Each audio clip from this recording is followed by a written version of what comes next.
udah dibuat-buat, dia memang seperti itu adanya, atau mungkin ada yang cerewet gitu ya, atau mungkin ada yang dia itu cuek dan lain sebagainya. Nah itu perlu adanya ya kebijaksanaan, lebih tepatnya adalah kita bersifat lebih bijaksana dalam menyikapi berbagai kekurangan yang ada, terutama kekurangan yang ada pada orang lain. Ya mungkin kita diberikan hidayah oleh Allah Subhanahu wa taala, bisa sholat wajib ya, kemudian apalagi berjamaah gitu ya, kemudian mungkin sholat sunnah juga sudah mulai ya, saumnya, puasanya, kemudian hal-hal yang wajib dan juga ada dan sunnah yang lain sudah kita bisa laksanakan. Tapi mungkin orang lain ada yang belum seperti itu. Nah kita perlu menyikapinya dengan bijak. Demikian juga mungkin ada orang yang memang masa lalunya itu mungkin dia kelam gitu ya, masa lalunya itu gelap gitu, sehingga kemudian sekarang itu dia dalam proses secara terus menerus untuk lebih baik lagi. Nah makanya di sini kita perlu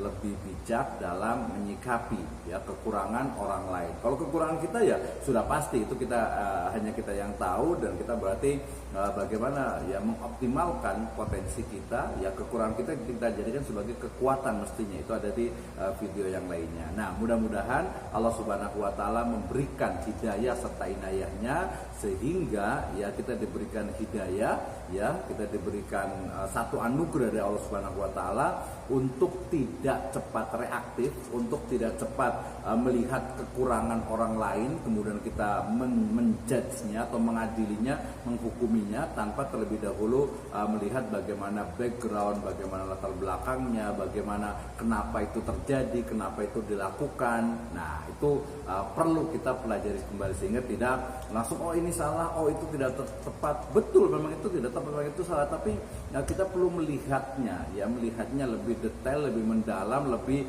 arif dan bijaksana. Demikian, wallahu a'lam bishawab. In wajadtum khata'an fahuwa minni wa minasyaitan, in wajadtum shawaban fahuwa minallahi azza wa jalla. Assalamualaikum warahmatullahi wabarakatuh. 8 menit, belum?